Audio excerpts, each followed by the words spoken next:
So since now till now we have studied about the connections. Okay, now all these connections I will be drawing in a flowchart form so that you can understand it properly. Okay, so hypothalamus, first I will draw the hypothalamus. Here I am drawing medial hypothalamus. Okay, then this is lateral. Okay, then here I will be drawing mammillary. Okay, first I will be drawing with the very easy, that is hippocampus. Okay, so hippocampus may be connected to us through a septal nucleus. Okay, so it may come like this,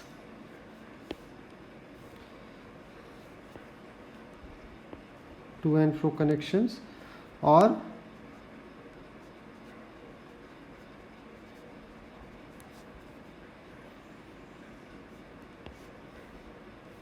it is going like this.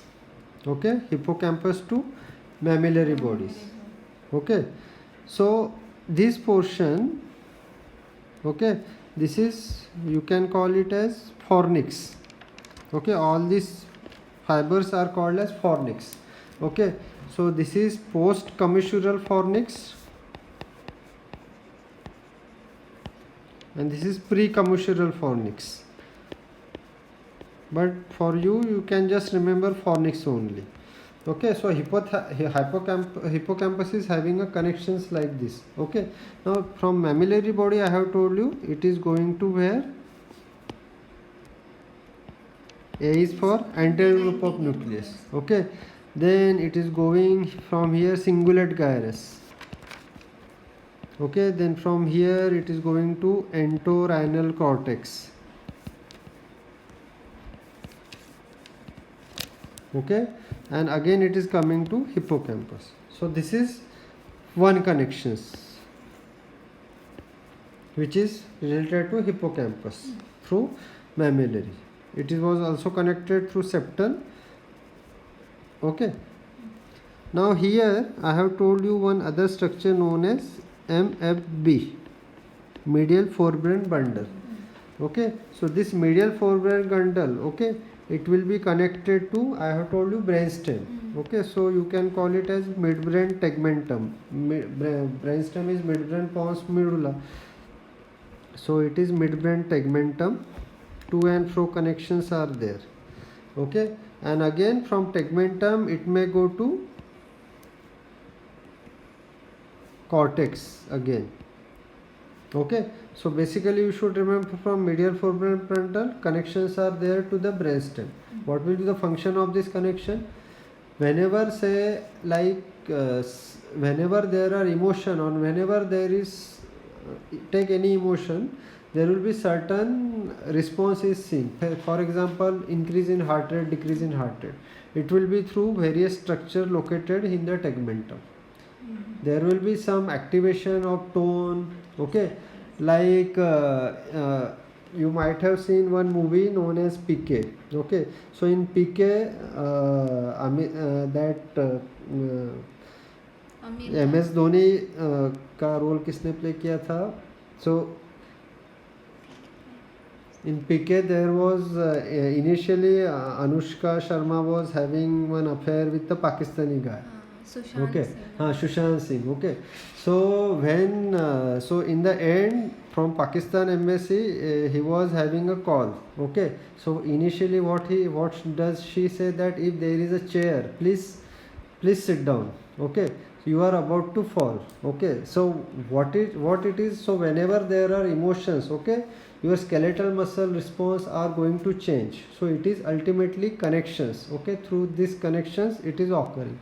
Okay, so this is how it is connected. Okay, then I have told you some other structure, amygdala. Okay, so amygdala, it is again connected through stria terminalis.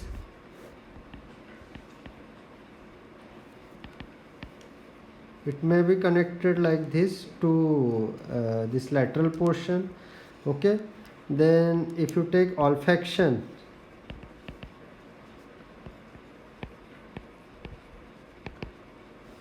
piriform cortex, again from piriform cortex or through amygdala it may be connected.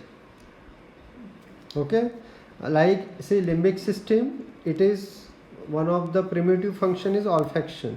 Okay, so olfaction is related to piriform cortex, so it is again going, it is also connected to the hypothalamus. Okay, so in medial only here I have told one other supraoptic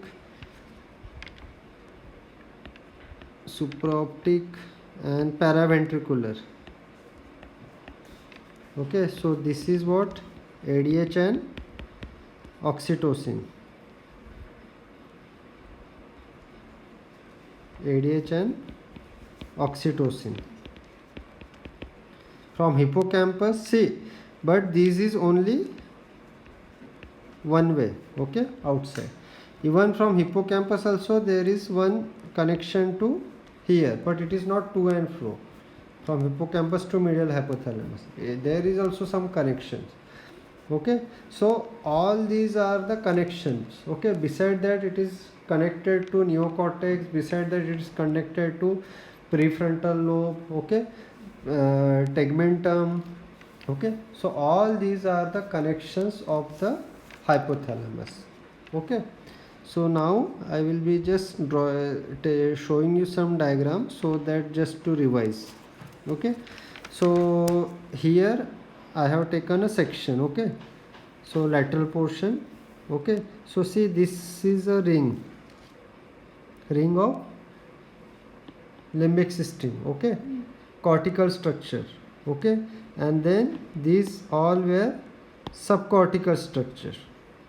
In your book, like some terms you know, neocortex, then paleocortex,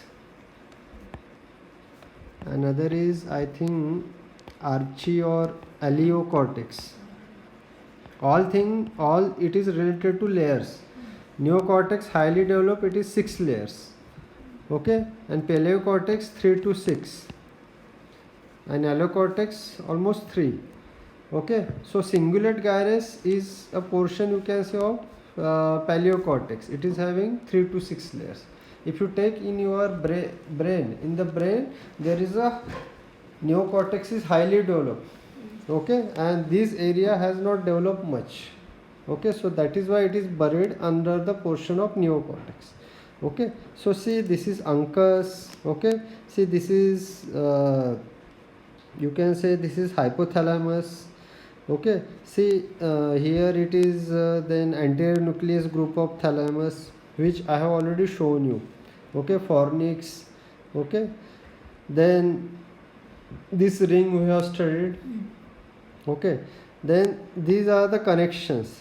Okay, this is the means easy to draw the diagram. See this is hippocampus, then it is fornix. See amygdala, long, it is stria terminalis, it is direct. Okay, this is direct, and it is direct, and this is through stria terminalis. Okay, then from this see from septal area, see this is septal area. From septal area I have shown you for medial forebrain bundle is coming, and see somewhere it is going down. Okay, it is going towards the brainstem. Okay, so these are certain connections which are shown in this diagram. Okay, again here hippocampus, all I have already shown you. Okay, so these are the various connections. Okay, then I have told you various hypothalamic nucleus. Okay, see here these are capillaries and these are also capillaries. Start with capillary, end with capillary. Portal. So that is why it is portal. Okay, so all these are the various nucleus. Okay, then in hypothalamic nucleus, if you are taking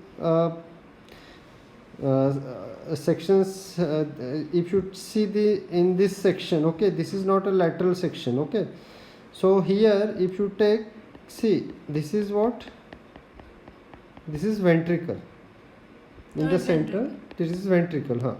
So around the ventricle, see, you can say periventricular nucleus. Okay, and near you can say paraventricular nucleus. Now here, see, I have told you fornix. So fornix is dividing hypothalamic nucleus into two groups. One is, this will be medial, and whatever is this side, it will be lateral. You will see a lot of nucleus in medial portion. Okay, so this is how in general division are there of hypothalamic nucleus. Okay, now we'll start with the important thing. So what it is? So now we'll be starting with the function. Okay.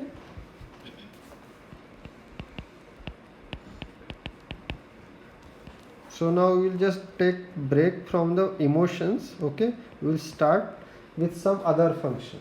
Okay, so I think some first we will be doing the revision. So first function, you know, that is endocrine function. Endocrine function is already over. Okay, so just to revise, okay, which group of nucleus here? Mainly supraoptic and paraventricular. Okay, they were releasing what? ADH and oxytocin. Okay, all these were mainly magnocellular neuron. Okay, so this is endocrine function. Okay, then in the endocrine function only, it is releasing various trophic hormone. Okay, now if you take arcuate nucleus, see, in hypothalamus, okay, in hypothalamus there are various chemical systems are also there. Okay, like one of the chemical in hypothalamus you will see in dopamine. You might have seen various chemical systems, like if you take dopamine, okay, dopamine is released in various portions. Okay, one of the portion which all of you know, it is what? Substantia nigra. Okay, substantia nigra. Okay, then it is also released in retina. Okay, then here only the one mesolimbic system is also there. In GANOC, these neurons which are involved in release of dopamine, they have been divided into many types, like ultra short, then short, means depending on how much they are traveling, then long. Okay, so if you take dopamine, hypothalamus is released in dopamine also. Okay, and hypothalamus is connected to the brainstem. Okay, so that is how, means one of the other connection, because of which dopamine is there in hypothalamus. Okay, so arcuate nucleus is releasing what? Dopamine. Dopamine is having what action? It performs the action of inhibition. Okay, so that is other function. So arcuate nucleus is also involved in release of growth hormone releasing hormone. Okay, I think growth hormone releasing hormone is released by preoptic. Okay, this nucleus we have to confirm which nucleus is releasing what, but arcuate I am very sure that it is releasing dopamine. Okay, then there are some other nucleus known as paraventricular nucleus. It is involved in release of corticotropin releasing hormone and thyroid releasing hormone. Okay, then there are some other nucleus known as periventricular nucleus.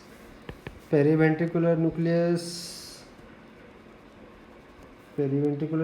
is also involved in release of some trophic hormones. Okay, exactly what we will see in the table. Okay, so here means first function is what? Endocrine function. How they are released, everything. If there is a long question, you can explain. Okay, otherwise if it is short note, you can explain it in short. Okay, so first function is what? Endocrine function. Okay, then other function we will study. So other important function which we will study is again this has been already studied. So that is what? Thirst. What it is? Thirst. Now thirst here, it is mainly, you can say anterior hypothalamus is playing the role, or you can say lateral hypothalamus.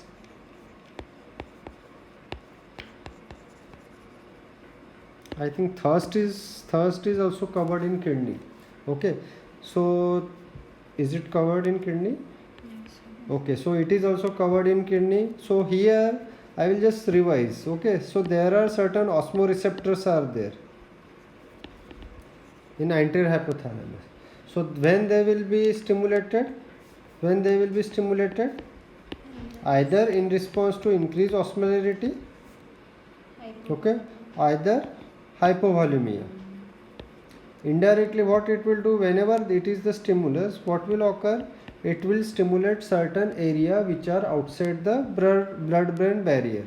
Okay, so these are what? SFO. What is the full form of SFO? Subfornacer organ. Then OVLT, organum vasculosum of lamina terminalis. Okay, so all this will be stimulated. Okay, not only that, it may be stimulated by which mechanism? Renin angiotensin mechanism. See this, I suppose it is covered. Okay, so I am just covering it in short only, just to finish the functions. So all this will act and they will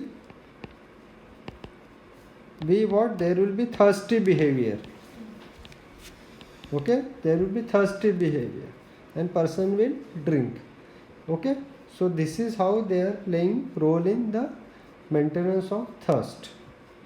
Okay, so this was function number 2. Okay, then third function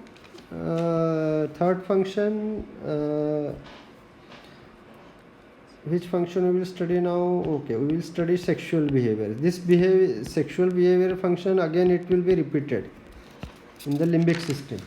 Okay, so in sexual behavior, like see, whenever